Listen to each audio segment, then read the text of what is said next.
बिस्मिल्लाहिर्रहमानिर्रहीम अस्सलाम वालेकुम। आज के लेक्चर में हम स्टडी करेंगे pleiotropy. Pleio means many and tropy means affecting, यानी कि इसकी डेफिनेशन क्या है? Genes that affect multiple apparently unrelated phenotypes are called pleiotropic genes. ठीक है, यानी कि इसमें क्या होता है, एक जीन है जो कि मल्टीपल इफेक्ट्स कॉज कर रही है। फॉर एग्जांपल हमारे पास ये एक जीन है, तो इससे आगे बहुत ज़्यादा ट्रेड्स, बहुत ज़्यादा करेक्टरिस्टिक्स जो है वो लिंक थी। ठीक है, सो एक जीन के डिफेक्ट की वजह से, अगर इस जीन में कोई डिफेक्ट आ जाता है तो इसकी वजह से ये जो हमारे पास बहुत ज़्यादा करेक्टर्स हैं दूसरे जिसके साथ लिंक हैं उनमें चेंज आ जाता है, वो भी अफेक्ट होते हैं। ठीक है, तो ये इसको हम कहते हैं pleiotropy, a gene affecting multiple characteristics. एक जीन जो है वो मल्टीपल करेक्टरिस्टिक्स को अफेक्ट कर रही है। अगर इस जीन में कोई डिफेक्ट आ जाए या ठीक है, तो इसकी वजह से क्या होगा, हमारे पास जो इसके साथ लिंक हैं दूसरे करैक्टर्स, दूसरे ट्रेड्स, वो भी अफेक्ट होंगे अल्टीमेटली। तो इस प्रोसेस को हम कहते हैं प्लियोट्रोपी। एग्जांपल देखते हैं हमारे पास जी, फिनाइल एलानिन जो कि एक एसेंशियल अमीनो एसिड है। ठीक है, डाइटरी प्रोटीन बना रहा है। उसके बाद यहाँ से आगे नीचे फिनाइल पायरुविक एसिड है। फिनाइल एलानिन क्या बना रही है हमारे पास? टायरोसिन बना रही है। टायरोसिन क्या, ये भी हमारे पास अमीनो एसिड है जो कि एसेंशियल भी है और नॉन एसेंशियल भी है। अब हमें पता है कि एसेंशियल अमीनो एसिड्स कौन से होते हैं? जो कि हमारी बॉडी खुद नहीं बनाती। ठीक है, नॉन एसेंशियल अमीनो एसिड वो होते हैं जो हमारी बॉडी खुद बनाती है, और एसेंशियल अमीनो एसिड्स वो होते हैं जो कि हमारी बॉडी नहीं बना रही बल्कि हमें बाहर से वो चाहिए होते हैं।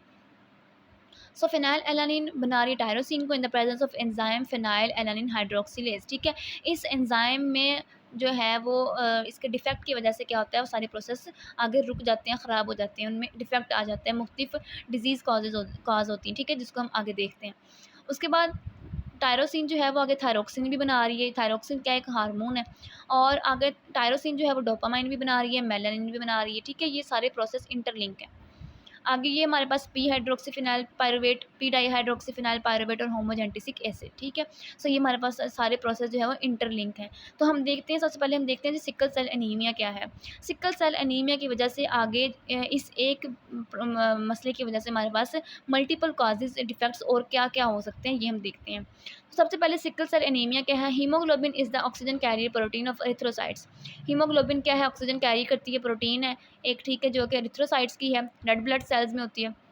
इट कंसिस्ट ऑफ टू सब यूनिट्स। ठीक है, इसमें दो सब यूनिट होते हैं, दो अल्फा ग्लोबिन होते हैं, दो बीटा ग्लोबिन होते हैं। ठीक है, इनके टोटल चार हैं लेकिन दो तरह के हैं, दो अल्फा ग्लोबिन है और दो क्या है, बीटा ग्लोबिन।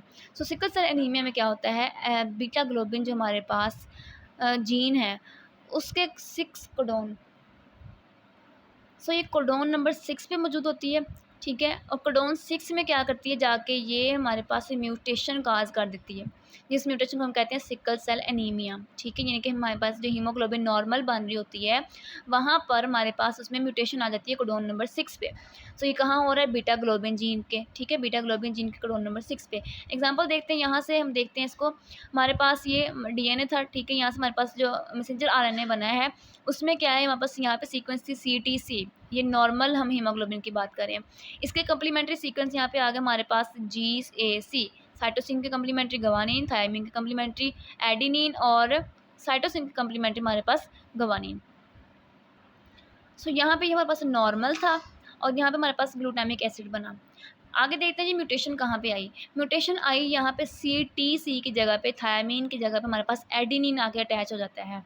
ठीक है, यहाँ पे अगर गलती से एडिनिन अटैच हो गया, एक कोडोन में मसला आ गया, तो यहाँ पे जिसका कम्प्लीमेंट्री है वो भी तो हमें पता है कि उसी के कम्प्लीमेंट्री आएगा फिर अकॉर्डिंग। ऐसा तो नहीं होगा कि यहाँ पे एडेनिन आ गई तो कम्प्लीमेंट जो है इसके अगेंस्ट वाला आए। ठीक है, या नॉर्मल वाला आए, तो ऐसा तो नहीं होगा। जहाँ पे म्यूटेशन आई है तो उसके उसी का ही कम्प्लीमेंट्री यहाँ पे दूसरा कोडोन आगे अटैच होगा। सो यहाँ पे हमारे पास G और A की जगह यहाँ पे इसके कम्प्लीमेंट्री, A के कम्प्लीमेंट्री यहाँ पे यूरासिल आ जाता है, क्योंकि हमें पता है कि RNA में क्या होता है, यूरासिल होता है। सो यूरासिल आ जाता है यहाँ पे, और यहाँ पे हमारे पास नॉर्मल ये G वाला ही है। सो ये यहाँ पे म्यूटेशन आ गई, उसकी वजह से हमारे पास ये ग्लूटामिक एसिड कन्वर्ट हो जाता है वैलीन में। ठीक है, सो यहाँ पे हमारे पास ये जो बना है अब, ये हमारे पास सिकल सेल था। ठीक है, जो हमारे पास यहाँ पे हेमोग्लोबिन बनी है वो क्या थे, सिकल सेल हीमोग्लोबिन थी, यहाँ पे नॉर्मल हीमोग्लोबिन थी। सो इसकी वजह से अब हमारे पास मल्टीपल डिफेक्ट्स और कौन कौन से हैं वो देखते हैं। So these are multiple effects of sickle cell anaemia. सबसे पहले है जी tissue damage. The deoxygenated form of the mutant protein is insoluble in erythrocytes. ठीक है, जो हमारे पास प्रोटीन बनी है हीमोग्लोबिन, वो एक म्यूटेंट प्रोटीन बनी है, डीऑक्सीजनेटेड फॉर्म जो उसकी है, it is insoluble in erythrocytes या रेड ब्लड सेल्स। ठीक है, रेड ब्लड सेल्स में ये इनसॉल्युबल होती है और ऊपर क्या बना देती है, क्रिस्टलाइन अरेज बना देती है। ठीक है, जिसकी वजह से क्या होती है, ब्लड वेसल्स ब्लॉकेज हो जाती है, कैपिलरीज जो हैं वो ब्लॉक हो जाती हैं और इट काज सीवियर पेन। ठीक है, severe pain and tissue damage, severe pain होती है और टिश्यू डैमेज हो जाता है। हमारे पास एक इसका कॉज था, एक इफेक्ट था। दूसरा क्या हो सकता है, सिकल सेल एनीमिया की वजह से सिकल सेल रेटिनोपैथी, जिसको हम ब्लाइंडनेस या इम्पेयर विजन कह रहे हैं। ये क्या होता है जी, blockage of cell blood vessels in retina and choroid result in abnormal blood vessel growth and thinning of retina. यहाँ पे भी सेम है जी, हमारे पास ब्लड वेसल जो है रेटिना की, रेटिना हमें पता है कि आई का पार्ट है। सो ब्लड वेसल्स जो होती हैं रेटिना की, वो पे क्या हो जाती है, वो क्या हो जाती हैं, ब्लॉक हो जाती हैं। ठीक है, उनमें ब्लॉकेज की वजह से क्या हो जाता है, abnormal blockage vessels, blood vessels की ग्रोथ होना शुरू हो जाती है और थिनिंग ऑफ रेटिना शुरू हो जाता है। ठीक है, इनका जो रेटिना है वो बहुत ज़्यादा बारीक थिन होना शुरू हो जाता है। सो ये जो फिजिकल चेंजेस आती हैं, इनकी वजह से क्या होता है, हमारे पास रेटिनोपैथी हो जाती है, इम्पेयर विजन शुरू हो जाती है। ठीक है, ब्लाइंडनेस हो जाती है। उसके बाद क्या है जी, strokes and paralysis. Strokes and paralysis की होता है, clotting of sickle cells in vessels can cause heat heart attacks. ठीक है, यानी कि ब्लड वेसल्स में जो सिकल सेल हैं वो क्लोट बनाना शुरू कर देते हैं, जिसकी वजह से क्या होता है, हार्ट अटैक होते हैं या ब्रेन डैमेज हो जाता है। और ये हमारे पास ये क्यों हो रहा है, सिकल सेल एनीमिया की वजह से हो रहा है। ठीक है, यानी कि एक जो है वो जीन थी, उसमें चेंजेस की वजह से, उसमें म्यूटेशन की वजह से हमारे पास ये मल्टीपल इफेक्ट्स काज हो रहे हैं और इस प्रोसेस को हम क्या कहते हैं, प्लियोट्रॉपी। यानी कि एक जीन में डिफेक्ट की वजह से हमारे पास मल्टीपल जो है वो काजेज शो हो रहे हैं, मल्टीपल हमारे पास करेक्टरिस्टिक्स जो है वो डिफेक्ट हो रही हैं। उसके बाद क्या है जी, एनीमिया। एनीमिया हम कहते हैं खून की कमी को। Break down of red blood cells, red blood cells की ब्रेक डाउन शुरू हो जाती है, तो उसकी वजह से क्या होती है, हमारे पास एनीमिया होता है, खून की कमी हो जाती है। और इसके अलावा क्या है, अकमुलेशन हो जाती है जब रेड ब्लड सेल्स की स्पेसिफिक ऑर्गन्स में, तो उसकी वजह से क्या होता है, वो ऑर्गन फंक्शन करना छोड़ जाता है, जैसे कि लिवर फेलियर। ठीक है, या स्प्लीनिक फेलियर, किडनी डैमेज हो जाता है। तो ये सारे क्या हैं, इसके इफ़ेक्ट्स हैं। नेक्स्ट है जी फिनाइल कीटोन्यूरिया। फिनाइल कीटोन्यूरिया क्या है, ये एक ऐसा प्रोसेस है, ये एक ऐसी डिजीज़ है जिसके कह लें कि ये क्यों बनती है, क्यों काज होती है। This is caused by deficiency of enzyme phenyl alanine hydroxylase. ठीक है, ये इस एंजाइम की डेफिशिएंसी की वजह से ये डिजीज़ काज होती है, फिनाइल कीटोन्यूरिया। इसमें क्या होता है, फिनाइल एलानिन हाइड्रोक्सिलेज क्या करता है, कन्वर्ट करता है essential amino acid phenyl alanine को टायरोसिन में। जैसे कि हमने पीछे पढ़ा, यहाँ पर हमने कहा कि फिनाइल एलानिन जो है ये कन्वर्ट हो रही है टायरोसिन में, टायरोसिन बना रही है in the presence of enzyme phenyl alanine hydroxylase. अगर इस एंजाइम में कोई डिफेक्ट आ जाए, इसकी डेफिशिएंसी हो जाए इस एंजाइम की, तो इसकी वजह से क्या होता है, फिनाइल एलानिन टायरोसिन में कन्वर्ट नहीं हो पाता, जिसकी वजह से ये बाकी के सारे प्रोसेस भी डिस्टर्ब हो रहे हैं। ठीक है, तो हम वो आगे देखते हैं कि अब कैसे डिस्टर्ब हो रहे हैं। So multiple effects of phenyl ketonuria हम देखते हैं। सबसे पहले क्या है जी, मेंटल रिटार्डेशन। अब जो फॉल्टी प्रोटीन बनी है उसकी वजह से हमारे पास फिनाइल एलानिन की मिकदार बहुत ज़्यादा हो जाती है, जिसकी वजह से क्या होगा, अकमुलेट होगा इन ब्रेन। ठीक है, फिनाइल एलानिन की जो मिकदार है वो ज़्यादा हो गई है, वो कमुलेट होना शुरू हो गई है इन द ब्रेन। तो ब्रेन में कमुलेट होना शुरू हो जाएगी तो क्या होगा, हमारे पास मेंटल रिटार्डेशन होगी।